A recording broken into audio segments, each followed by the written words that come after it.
Estou a ouvir muitíssimo bem. Vamos Ótimo. deixar algumas pessoas irem entrando. Estava a lembrar as pessoas que a nossa angariação de fundos termina amanhã, às 18 horas, mas ainda vão a tempo de doar. Temos também as nossas aulas online no nosso Instagram. Este fim de semana vamos ter a Filipa. No sábado passado tivemos o Carlos. Desta vez é a vez da Filipa e muitos outros bailarinos.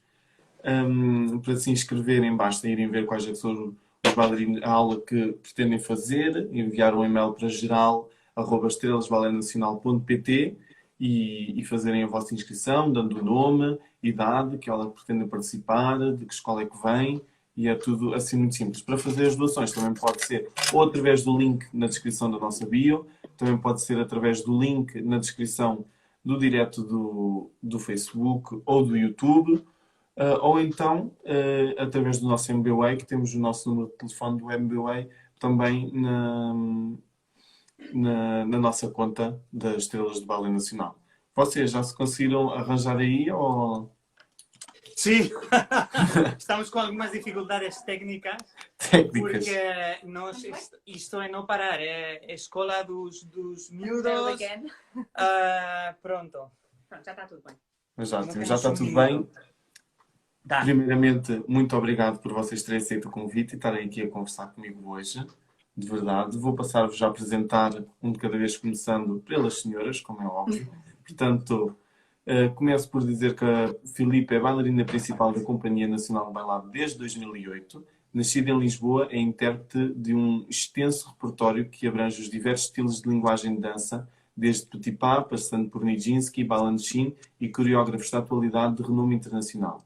Integrou o elenco do Ballet Real da Flandres durante 2 temporadas e desde 2008, junto a Carlos Pinilhos, é bailarina convidada em diversos festivais internacionais de prestígio.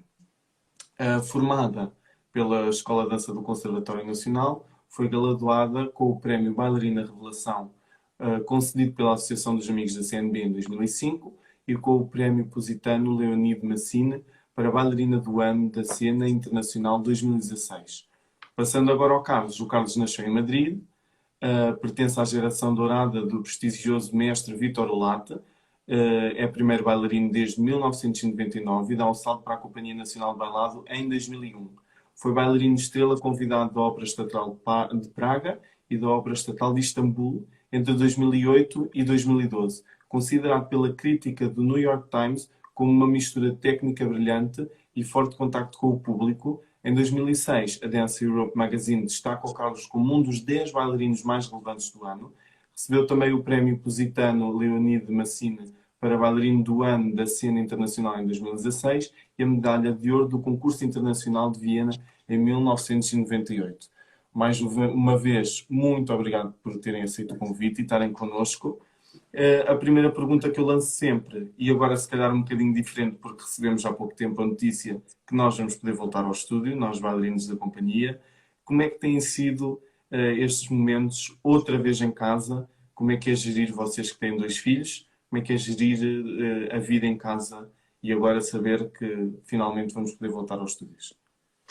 Francisco, eu antes de mais, e acho que falo em nome dos dois, claro, queremos nós agradecer o convite para estar presentes aqui e para apoiar uma iniciativa que é fantástica e que vai seguramente dar imensos frutos e vamos poder experienciar muitas coisas boas ao longo dos próximos tempos e desejo-vos muito sucesso com tudo isto e aqui estamos para apoiar no que seja necessário. Agora, a quarentena, esta segunda quarentena, caímos assim um bocadinho como um balde de água fria, porque apesar de ser um pouco uma repetição do período tão difícil que nós já tínhamos vivido no ano passado,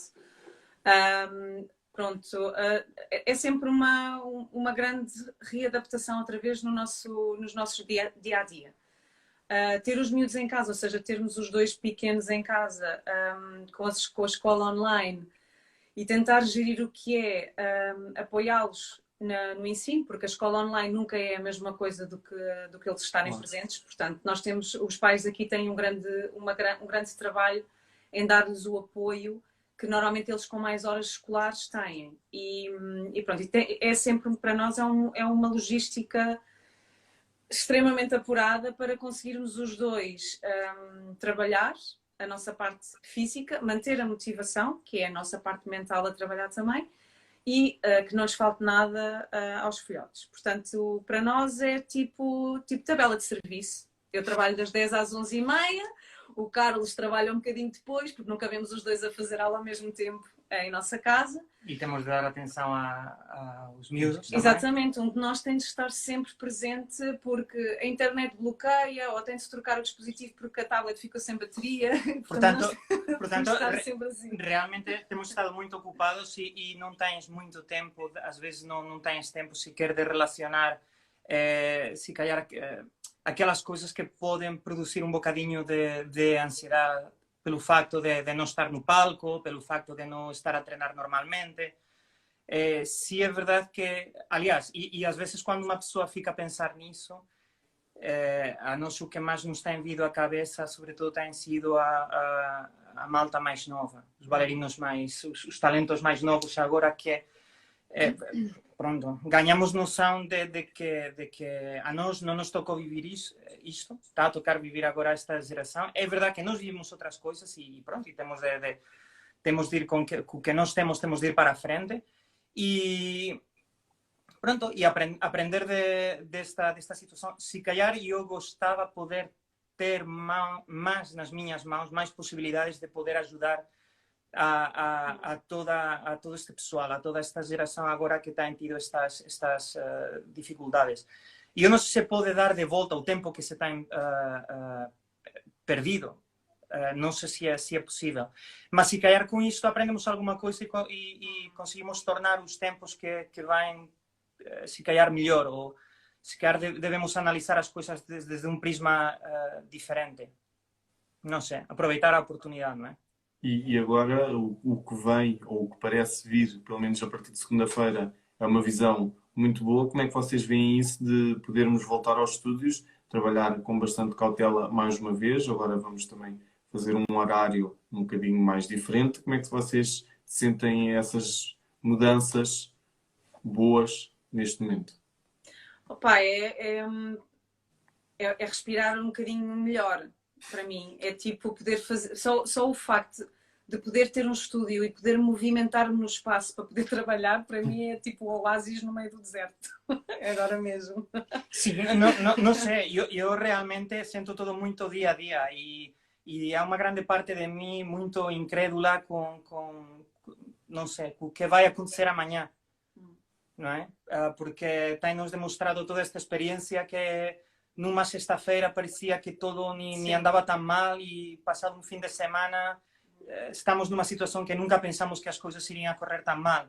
E agora acho que vamos ter de ser muito cautelosos, acho que vamos ter de abraçar cada oportunidade que tenhamos de poder trabalhar no estúdio e trabalhar juntos, não é? As pessoas, juntar-nos e trabalhar.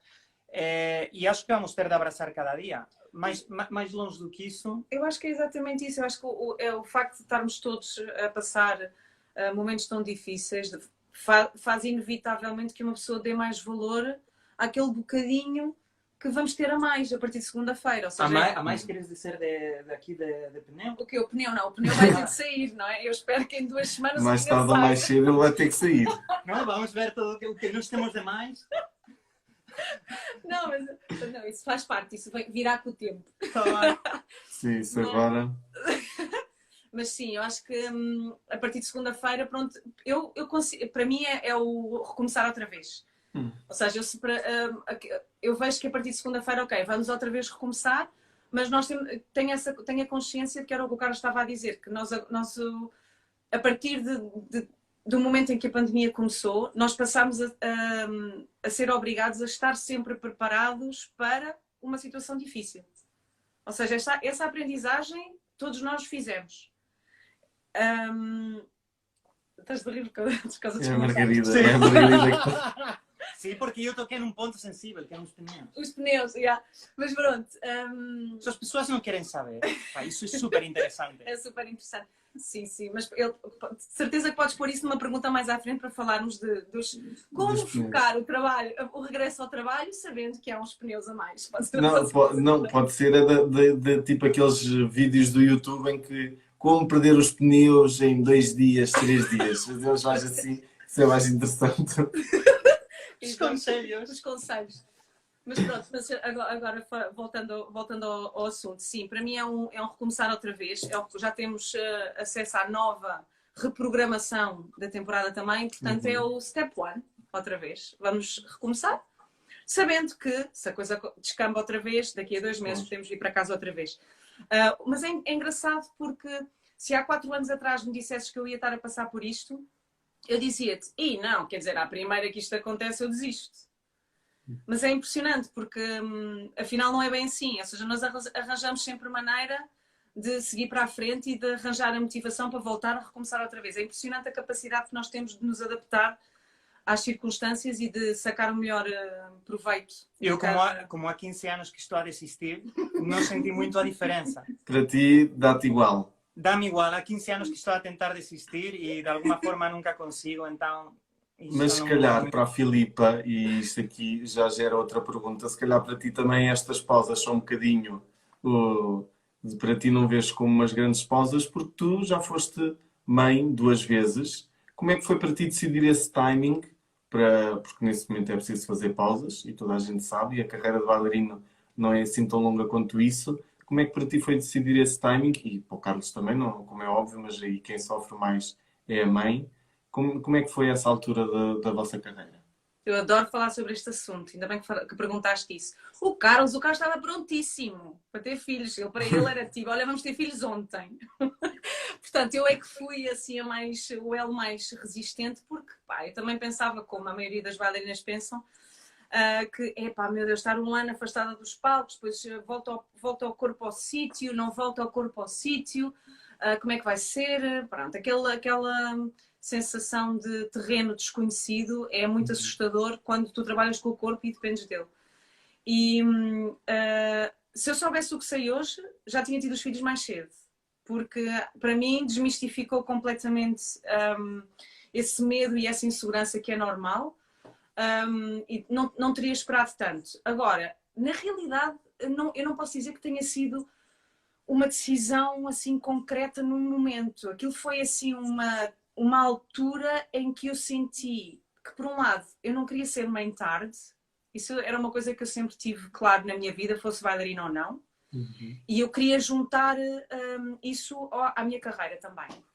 E também, por outro lado, sabia que por A mais B, quanto mais cedo se tiver os filhos, mais rapidamente se recupera. Portanto, isso era mais ou menos o que eu pensava na altura. E acabo por constatar que realmente era verdade.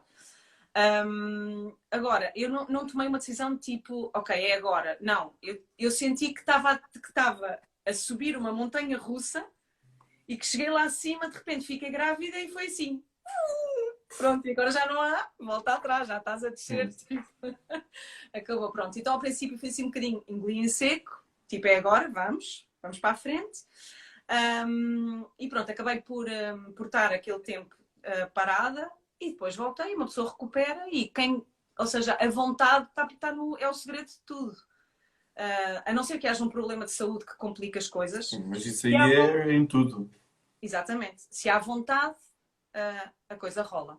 Portanto, foi isso que eu senti. Ou seja, é verdade que por um lado deixa-me mais preparada para estas paragens obrigatórias, mas eu acho que a maternidade nas bailarinas é realmente um tema que há muito ainda por desmistificar e muitos receios e eu acho que se uma pessoa quer, eu acho que é possível ter o bom dos 2 mundos e que se confluam num só. Portanto, e tu própria tens uma página dedicada a isso, que eu também gosto muito de ver. Como é que se chama a tua página?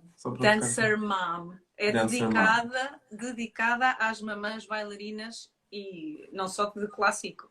Sim. Dancers, de tudo. E que são começou muitas... agora, está em desenvolvimento ainda.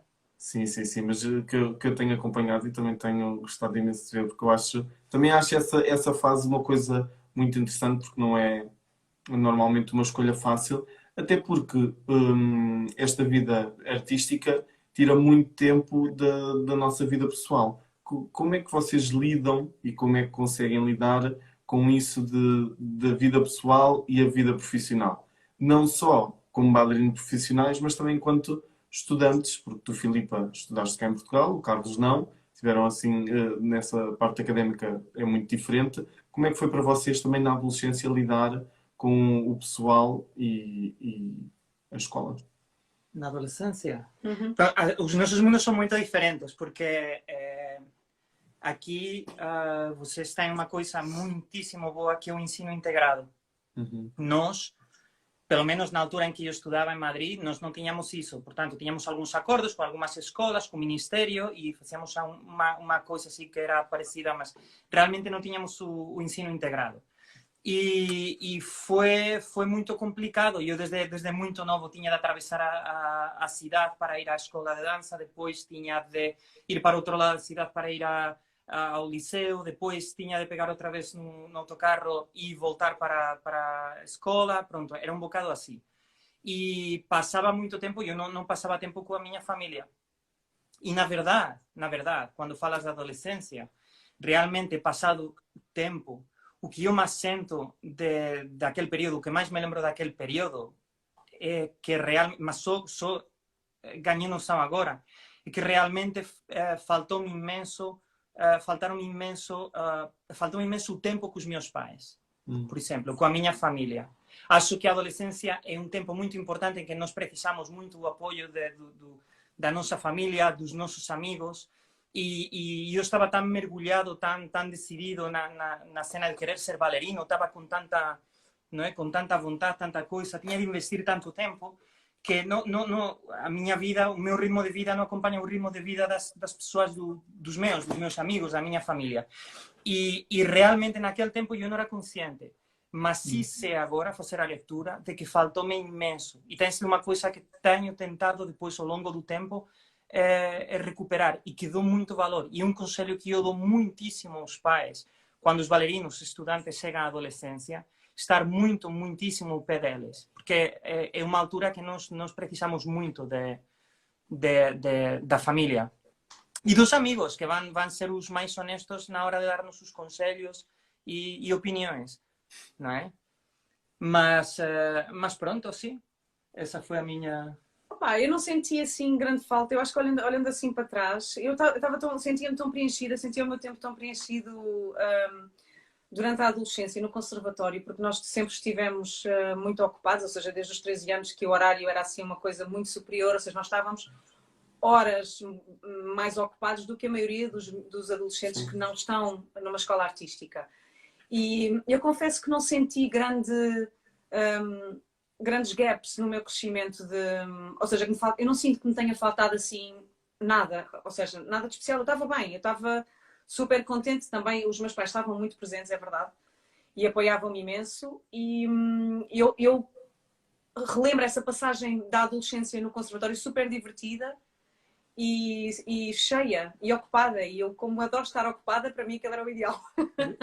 Eu estava sempre no estúdio ou no metro ou Sim, no liceu, eu não tinha, e depois estava facilitada, assim. e depois eu não estava com os meus colegas de turma, não estávamos o tempo juntos. E eu e um grupo mais, se calhar, íamos para o liceu, mas outros iam para outro liceu, não tínhamos aquela coisa que vocês tinham de grupo. Não, nós estamos completamente dispersados. Exato. Aliás, aquilo que eu sinto também, imagino que tenha acontecido com outras turmas que vão passando pelo conservatório, que realmente a relação que se cria entre, não digo que todos, mas eu tenho laços incríveis dessa altura do conservatório, e são amizades que duram hoje em dia e às vezes podemos estar anos sem nos ver e juntamos num dia e é como se não tivessem passado anos, ou seja, criaram-se ali amizades fortíssimas. Isso diz muita gente que passou pelo conservatório e fala dessa experiência que é, mesmo saindo do conservatório, porque como tu falavas nos horários, e até hoje continua a ser até às 8 da noite, 8h30, portanto tu não tens muito para onde estrabuchar dali para fora, tu estás com os teus colegas de turma, ou com os mais acima, ou com os mais abaixo, andas ali, e portanto depois a amizade cria-se e fica de uma forma muito intensa. O ensino artístico é um ensino muito rígido, portanto é uma coisa que requer disciplina, requer concentração. Vocês sentem que isso fez diferença nas vossas vidas para as pessoas que são hoje em dia? Sem dúvida. Aliás, Ainda bem que o ensino artístico existiu na minha vida e no meu crescimento, porque... E achas que devia existir nos das crianças todas do país? Era aí que eu queria chegar. aliás, sim, Aliás, que vais responder. nós estamos a comprobar iso agora que nós temos os nosos fillos en casa, portanto, nós agora conseguimos realmente acompañar como é o día a día deles e nós estamos a conseguir preencher espaços digamos, de formação que naturalmente no mundo deles, naturalmente, não é bom, não é mau, mas é o que é, naturalmente no mundo deles não existe, mas que sempre pode vir complementar aquilo que eles já têm. E se calhar isso vai da experiência que nós temos de como nos têm incutido desde muito crianças a autodisciplina, não é? O facto de tu cada manhã acreditar para acordar, e eu sempre digo isto, e voltar a construir uma coisa que no fim do dia vai estar construída, mas no dia a seguir, quando acordes, grande parte vai estar outra vez desconstruída e vais ter de voltar a construir, porque é a vida do bailarino.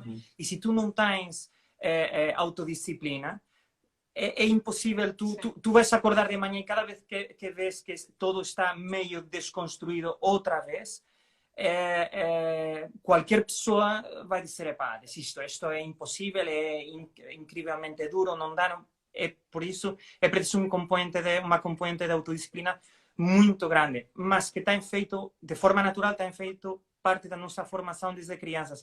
E nós agora com os nossos filhos, às vezes eu sinto que na forma de trabalhar, parece que há bocadinhos que eles vão relaxar, vão fazer a coisa de alguma outra forma e a Filipa e eu de repente entramos com qualquer coisa. Não, agora vais fazer assim. Não, mas agora por que vais fazer assim? E eles às vezes ficam a olhar para nós com cara de estes gajos são mesmo malucos. O mais velho é, pá, deslarguem-me já. Não? Mas realmente não, nós temos, os bailarinos, temos muito esta coisa de estar sempre acima do acontecimento o tempo todo, sempre. E temos isto desde crianças. Oxalá. É porque assim, quem não está numa escola artística com ensino integrado tem de pagar as atividades extracurriculares para poder aceder a ensino artístico. Isso é uma coisa que me dá imensa pena. Porquê? Porque devia ser acessível a todas as crianças. Ou seja, devia ser senão, pronto, lá está, mas isto já vamos a entrar em... há muita coisa, muito trabalho para se fazer nesse campo, porque a arte devia estar presente na vida de todas as pessoas constantemente. E para isso acontecer, nós temos de ter ferramentas que permitam que isso aconteça. E oxalá a gente se volta a juntar daqui a 10 anos e a falar outra vez e já tenhamos mais novidades para contar neste campo e que muita coisa tenha sido feita desde então. Era ótimo que a dança estivesse presente no ensino de todas as escolas do país. Era ótimo, não só a dança, a arte dramática, a pintura, a música. Os miúdos deviam crescer, todas as crianças deviam crescer em contacto com o mundo artístico sem ser uma escolha. Ou seja, não me interpretem mal. Sem terem que fazer uma escolha ou os pais terem de os inscrever para poderem experienciar isso. Ou seja, devia estar integrado no ensino nacional. E esse tipo de medidas traria até para nós, bailarinos, outro tipo de notoriedade e para a companhia. Eu tenho que admitir que para fazer esta entrevista eu normalmente preparo-me vendo outras entrevistas e vendo outras coisas e vi uma entrevista vossa em que tu, Filipa, falavas de uma coisa que eu achei muito engraçado, porque também já me aconteceu, que é de pedires um táxi em Lisboa, pedires para ir para o Teatro Camões e o taxista não saber o que é. Eu também já me aconteceu dizer que era para ir para o Teatro Camões, o senhor não sabia o que era, disse assim, olha ao lado do Oceanário, e ele, o Oceanário está bem, estão aqui a dizer Teatro Camões, não sei o quê. E depois ainda me perguntou se eu era ator. E eu então aí percebi, quer dizer que ele nem sabe o que é o Teatro Camões, nem sabe o que é que se passa lá dentro, portanto isso traz... Como é que vocês se sentem, ainda por cima hoje vocês têm um estatuto bastante elevado, como é que vocês se sentem em saber que às vezes existe essa falta de comunicação? Nós temos bastante público, temos público também bastante exigente, mas poderíamos ter muito mais. E o que é que vocês sentem em relação a esse tipo de situações? Olha, desalento. Às vezes fico a pensar que realmente isto é um terreno infértil, porque a gente, por muito que tente alertar, há sempre tanta gente que não percebe o que é que nós estamos a falar. Houve uma vez que, já há muitos anos atrás, não foi assim há tantos anos como isso. Tive uma reunião com... Era Secretaria de Estado da Cultura na altura e pediram para ir representar os bailarinos e o chefe de gabinete na altura disse-me que então, mas vocês para fazerem uma bela adormecida basta juntarem-se no dia anterior, não? E eu fiquei de boca aberta a olhar para ele, porque eu fui assim, não estou a acreditar que estou a ouvir isto de uma pessoa que é um dos responsáveis por nós. Isto já foi há muito tempo. Acho que ainda... Na verdade, a sensação que eu tenho é que realmente as pessoas têm uma sensibilidade especial para com as artes. Mas às vezes não é fácil para elas encontrar a ponte. E ele tem uma percepção um bocadinho difusa do que o mundo da cultura é. Porque hoje em dia a cultura e todo em geral se tem mercantilizado de tal forma que tem-se perdido um bocadinho a essência e a função do que a cultura representa num povo, não é? Portanto, eu acredito que as pessoas sentem, de alguma forma sabem, mas não conseguem chegar a ela ainda, na forma em como nós estamos a fazer as coisas ainda. Acho que há muito trabalho pedagógico que fazer. Quando nós falamos de introduzir a dança nas escolas, na formação, é de alguma forma admitir que a dança não é algo natural, parece que é algo que parece que teríamos de como naturalizar para entender que pode ser algo que forma parte do desenvolvimento do ser humano, não é? E estamos no século XXI. Estamos no século XXI, mas o ser humano dança desde que é ser humano. Sim. Sem dúvida. O ser humano dança desde que é ser humano e ainda hoje no século XXI nós nos estamos a perguntar se devemos introduzir ou não na formação das pessoas, não é? Portanto, há muito recurso ainda para fazer a nível pedagógico, em geral. A nível pedagógico, sim, porque lá está, se começasse agora a investir nos miúdos, nas crianças que têm 4, 5 anos nesta altura, tu só ias ter frutos de quanto isso ia afetar a mentalidade deles quando eles já fossem adultos. Portanto, estamos a falar de um projeto a longo termo. Agora, eu não sei, eu às vezes fico muito incrédula com a quantidade de pessoas que não conhecem a companhia, que não sabem que nós temos uma Companhia Nacional de Bailado, que o país tem uma Companhia Nacional de Há Bailado. pessoas que nem sabem que dá para fazer a vida só como bailarino. Exatamente. Há pessoas que perguntam se eu tenho outro trabalho à parte e eu realmente não preciso. Portanto, eu não sei, eu gostava de deixar de sentir esta incredulidade cada vez que choque com essa verdade, porque teria que haver muito apoio, muita divulgação, muita facilidade, muita acessibilidade para todo o país, para se conseguir cultivar esta ideia de que a dança está e é uma coisa... Eu às vezes penso que as pessoas... Ou seja, tenho a sensação que uma grande percentagem da população pensa que a dança não é digna. Pronto, é uma coisa... Pronto, somos animadores de festas. Nós brincamos muito com isto em casa. Às vezes as pessoas pensam que nós somos animadores de festas. Pronto, eu gostava de ver essa mentalidade alterada.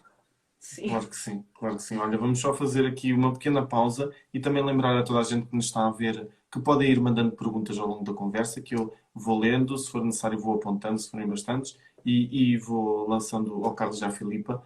Quero lembrar que amanhã, às 18 horas, chega ao fim a nossa angariação de fundos, uma angariação de fundos que já leva 3 meses e que vai ter o seu fim amanhã. Portanto, nós estamos muito felizes de ter conseguido juntar o dinheiro que juntámos até hoje. Queremos também contar com a sua participação nesta angariação. O link para fazer a angariação, para participar nessa angariação está na bio do nosso Instagram, está também na descrição do nosso Facebook e na descrição do nosso YouTube. Basta clicarem, têm lá toda a informação sobre o nosso projeto e toda a informação de como podem doar uma quantia para o nosso projeto. Lembrando que amanhã é o último dia e que nós ficaremos muito felizes com a sua contribuição. Lembrando também que sábado temos aulas de balé e aulas de contemporâneo.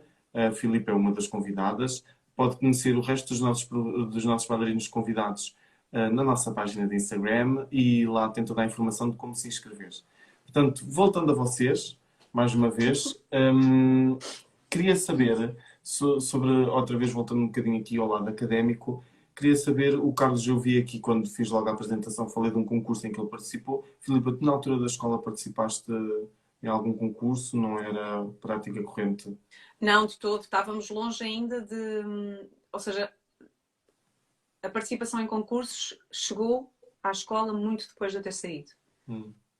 E como é que vocês veem hoje em dia os concursos? O que é que vocês pensam dos bailarinos? Porque normalmente esses concursos fazem-se durante a adolescência, não é? Como é que vocês veem isso? Ainda por cima, uma coisa que então para ti não foi corrente na tua vida ter um concurso, ter esse tipo de objetivo ou de momento para fazer na tua carreira. Como é que vocês veem hoje em dia os concursos?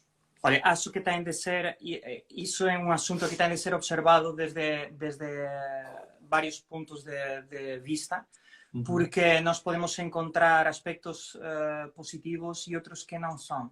Claro.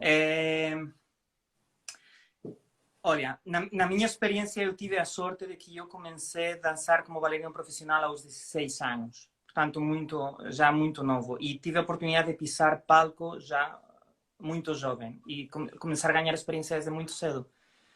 Mas, por exemplo, eu nunca tinha tido em mente fazer concurso. Não sei porquê, me cruzou pela cabeça que devia ser uma experiência que eu devia fazer. Ninguém me apresentou, fui eu sozinho que me preparei, fui eu sozinho que me apresentei, não fui por nenhuma escola, não fui eu sozinho que fiz tudo.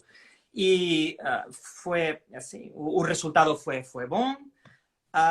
Mas realmente a experiência que tirei, mas isso desde o meu ponto de vista, tipo, não acrescentou, na minha opinião, não acrescentou para mim, não acrescentou absolutamente nada. Mas isto não quero tirar valor aos concursos, atenção, e há muito tipo de concurso também, há muito tipo de concurso. Eu tive a oportunidade de pisar o palco com 16 anos.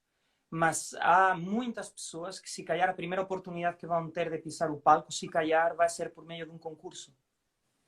E eu não posso, eu posso dizer que a mim não me trouxe nada, ou não foi uma experiência que eu achasse que tinha trazido algo de positivo para mim, mas não por isso é de dizer que para outras pessoas não seja positivo. Agora, sim, é verdade que se falamos aquilo é o mundo da dança e o que nós conhecemos, é aquilo a que aspira um bailarino profissional, tem alguma coisa a ver com o que um bailarino profissional se torna? Na minha opinião, nada. Não tem nada a ver. O que tu encontras num concurso, os objetivos que alcanças num concurso, acho que muitíssimo pouco se parece ao que a vida de um bailarino profissional vai ser num futuro. Mas essa é a minha opinião. Eu não participei, eu como bailarina, em nenhum concurso. Espera, o nosso gato decidiu vir fazer uma visita. Mas ele pode Já dizer agora olá. Olá, Paco. Este é o Paco. Olá a todos. Eu não participei em nenhum concurso como bailarina, mas já fui júri e também já estive no backstage num concurso. Portanto, consigo ver...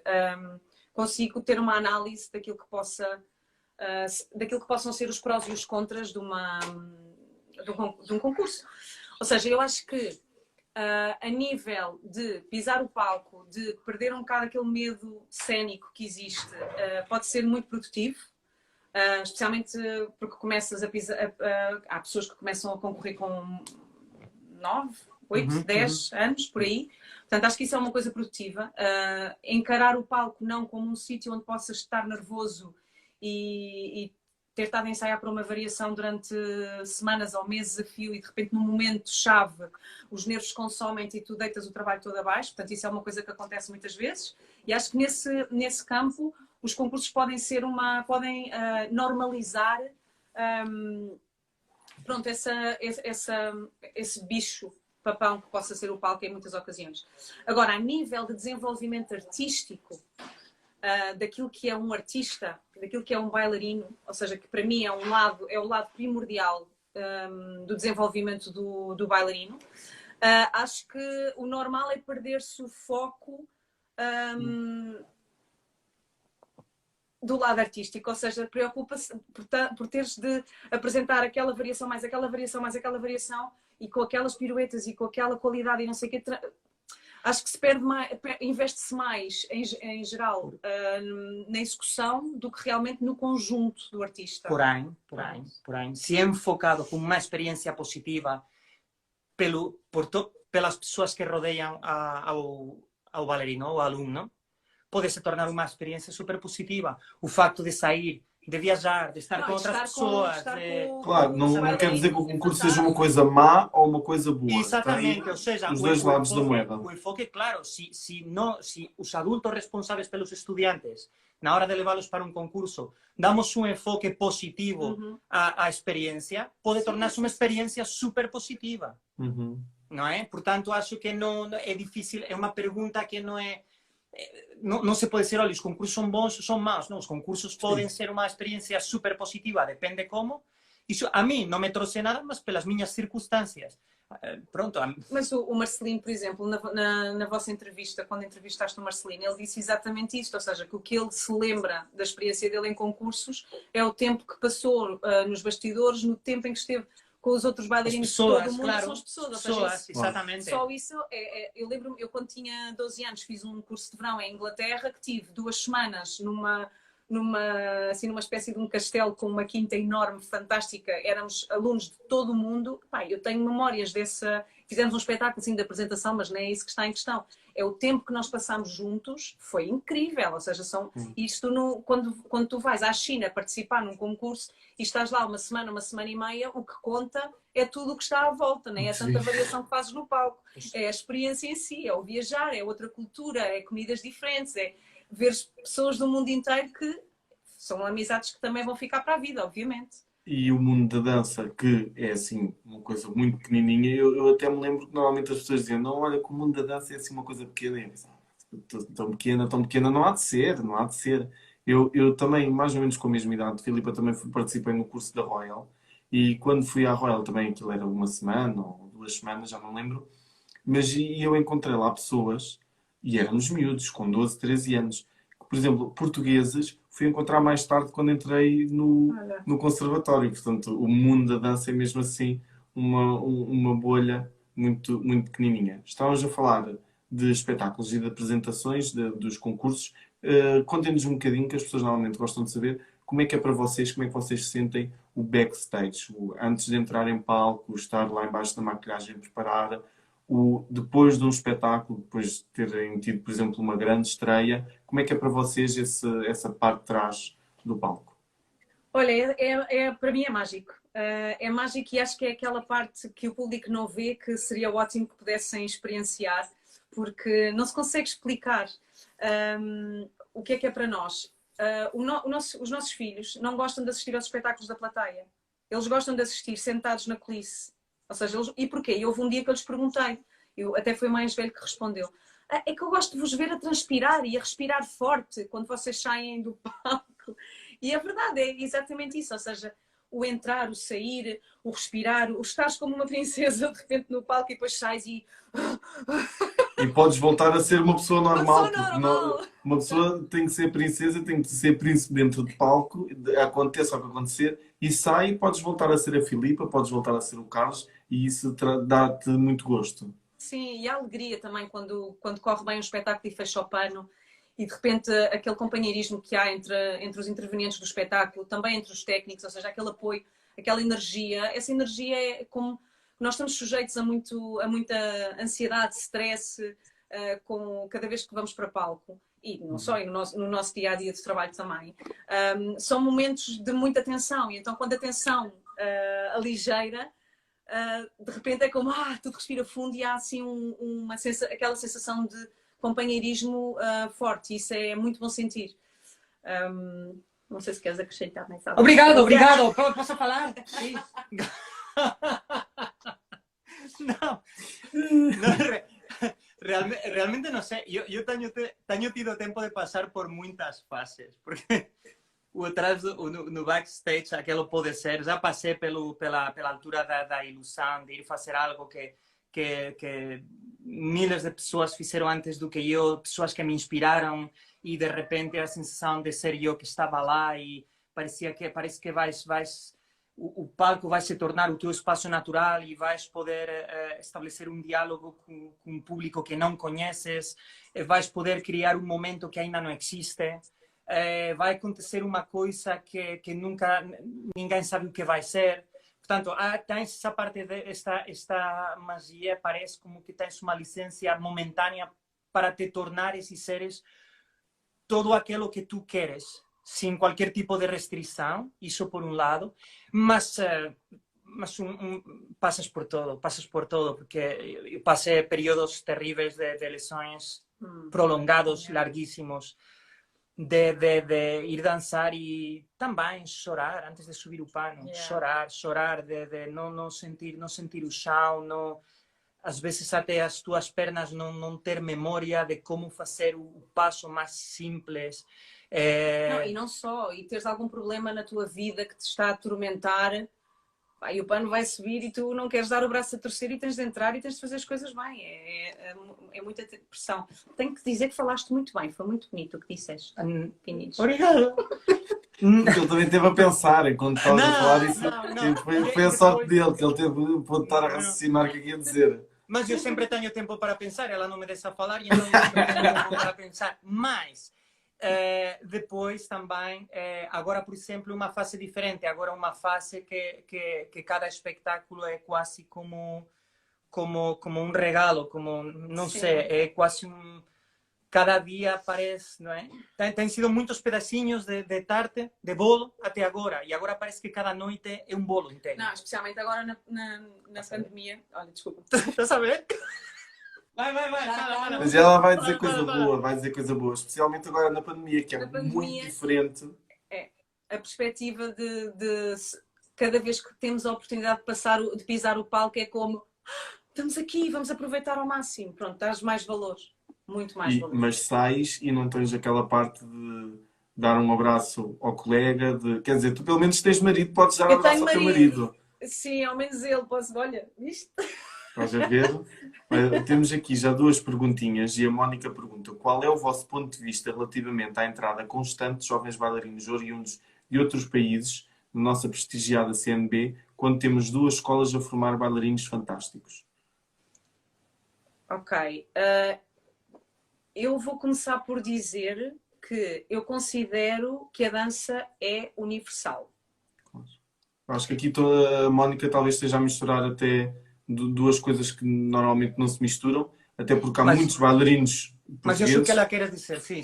que preferem trabalhar lá fora também tem essa parte. Sim. A dança é universal e tem de ser encarada, ou seja, no meu ponto de vista, tem de ser encarada como o diretor da CNB quer um determinado tipo de bailarina ou aquele determinado tipo de bailarina para aquele específico papel, assim como o diretor da Companhia da Suécia também precisa de um bailarino daquele tipo. Então pode acontecer que os bailarinos que estão a ser formados pelo conservatório sejam o tipo que está a ser procurado no Swedish Royal Ballet, por exemplo. Pode acontecer isso. E pode acontecer que o diretor da CNB esteja à procura de uma bailarina que a tipologia seja do Japão. Estás a perceber? Portanto, no meu ponto de vista, tem de haver essa liberdade e, no fundo, nós temos sempre, como estudantes e como bailarinos também, quando já estamos a trabalhar, nós temos sempre de tentar ser o melhor que conseguimos ser e procurar o nosso cantinho no mundo inteiro.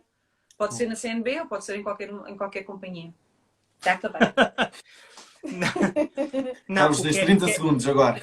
Até a Filipa ter espaço outra vez. Tá bem. Pois é verdade, eu sei. Pronto, acho que temos esta pergunta é muito interessante porque eu não enfocaria desde o lado universo Companhia Nacional de Bailado, mas eu observaria isto dentro do universo integração no mercado laboral dos jovens artistas. Portanto, está-se a investir nos recursos do país na formação destes bailarinos, mas que depois eles não vão ter saída.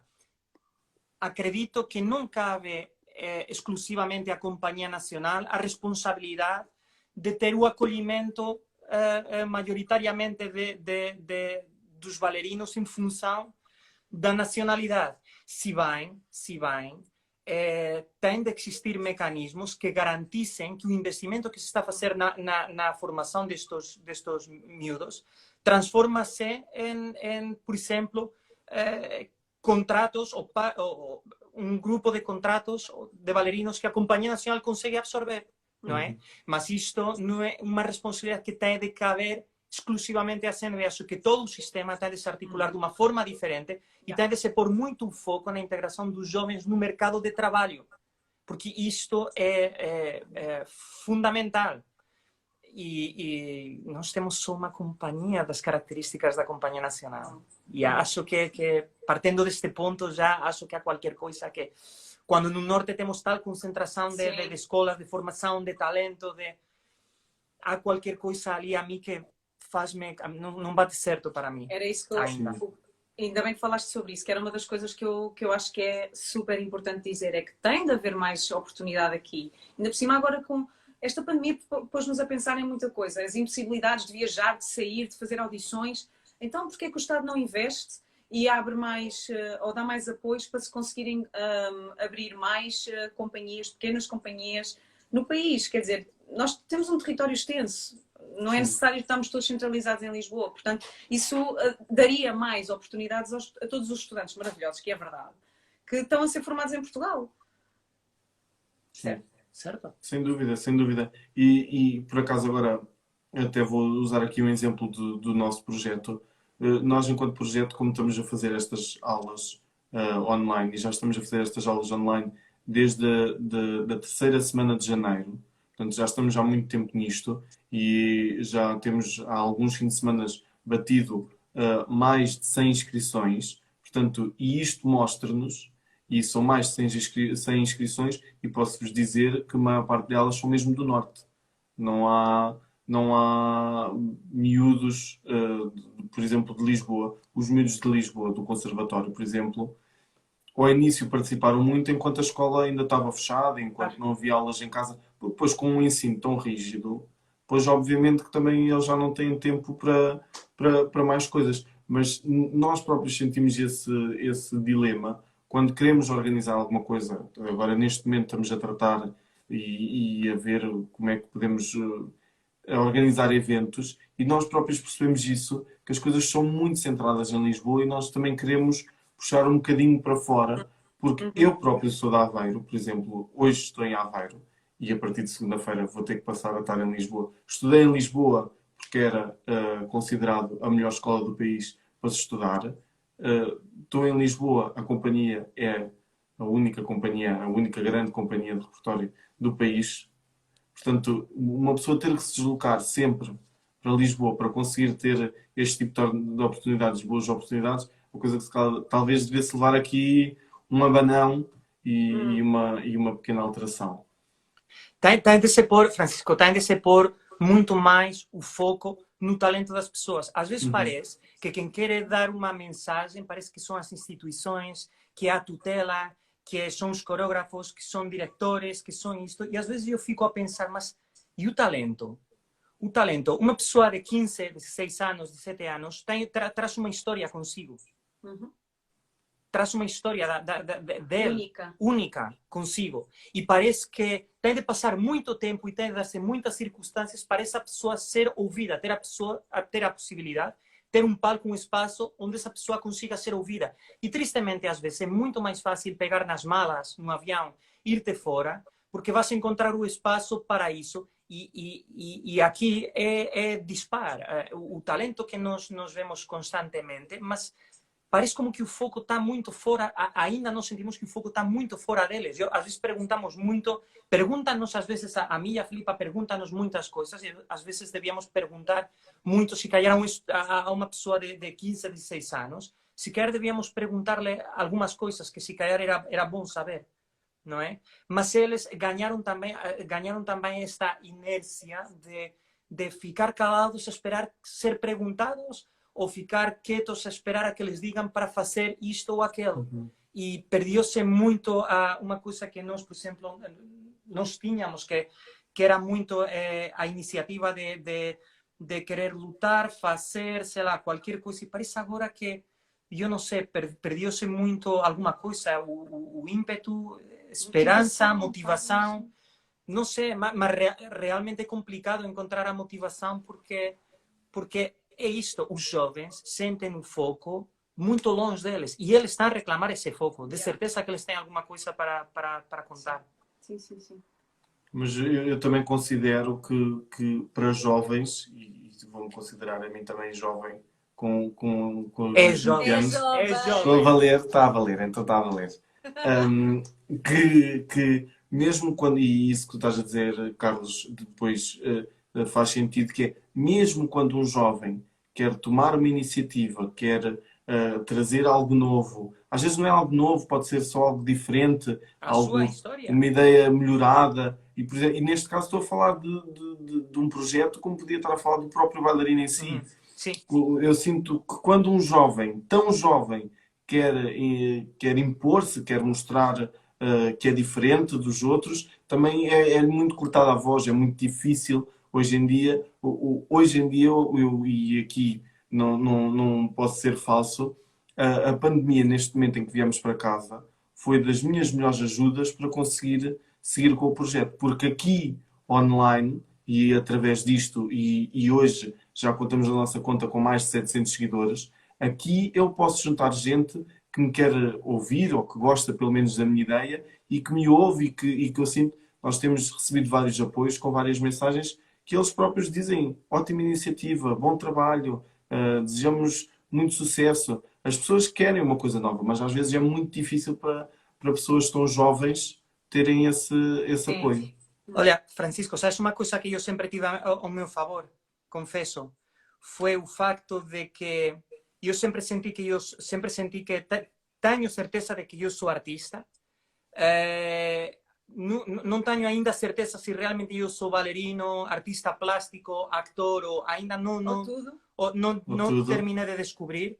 E depois tenho aquela coisa, como estava a brincar um bocadinho antes, que tem sido como que eu não queria dançar, mas ao mesmo tempo precisava disso, e depois sempre quero desistir, qualquer coisa. Em definitiva, eu não tenho tido medo. Eu tenho feito coisas, tenho me colocado numa posição arriscada, às vezes, na hora de me reivindicar, sim? Mas tenho dado o passo de me arriscar neste sentido, não é? Isso que tu estavas a falar de que às vezes neste espaço, na plataforma, tu consegues, mas de outra forma às vezes estamos muito limitados. É verdade, mas acho que precisamos de tomar muitos mais riscos. Eu sou consciente de que todos os passos que di foi para ou me queimo aqui ou sigo. Ou me queimo aqui ou sigo. E foi assim que eu sempre fui dando os passos para a frente. Sim, há que acreditar. E realmente as pessoas se surpreenderiam do difícil que é arder no intento. Não vais arder. Mas é preciso muita gente, mais pessoas dar esse passo em força, porque é uma forma de reivindicação. E o artista se tem de reivindicar. Não é? Às vezes parece que quando estamos dentro de uma instituição, por exemplo, como uma companhia como a nossa, também parece que não estás sujeito, mas não, dentro de uma companhia também tens de te reivindicar. Claro. Quantos diretores e coreógrafos a mim me detestam? Mas não faz mal. Estás a perceber o que quero dizer? Temos de dar sempre esse passo que é nosso, porque todos nós precisamos. Todos nós precisamos. E a malta jovem, mais ainda. Sim, completamente verdade. Vocês os dois, com uma carreira tão interessante, com uma vida tão interessante, e nós com tão pouco tempinho. Já estamos quase há 1 hora na nossa conversa, na nossa bela conversa. Isto quase merece depois uma parte 2. Sim, temos fazer parte 2. Temos fazer uma sequela inteira. Queria lembrar, então, a toda a gente que a nossa angariação de fundos termina amanhã às 18 horas. Portanto, ainda vão a tempo de fazer a vossa doação. As doações começam a partir de 1 euro. Portanto, é o dinheiro de um cafezinho. Portanto, é isso que nos salva e é isso que pode fazer a cultura andar um passinho mais para a frente. Isto, ainda hoje me lembrei de uma frase que eu acho que é de marketing genial, que é: isto é um projeto com pernas para dançar. Não é com pernas para andar, é com pernas para dançar. Então, esta frase vai ser magnífica. E também temos as aulas online este sábado, que podem ficar a saber tudo na página do nosso Instagram e como doar também tem tudo lá escrito para ser mais fácil para toda a gente. Carlos e Filipa, Filipa e Carlos, muito obrigado mesmo por terem estado comigo nesta conversa, por terem estado connosco. Obrigado a toda a gente que nos esteve a ver. Desejo ver-vos segunda-feira. Acho que vou ver o Carlos, a Filipa não. O Carlos é que está no meu grupo de aula. Mas pronto, mas muito obrigado mesmo de coração por terem participado na conversa. Igualmente, Beijinhos, beijinhos a obrigada. todos. Tchauzinho, beijinhos, obrigado.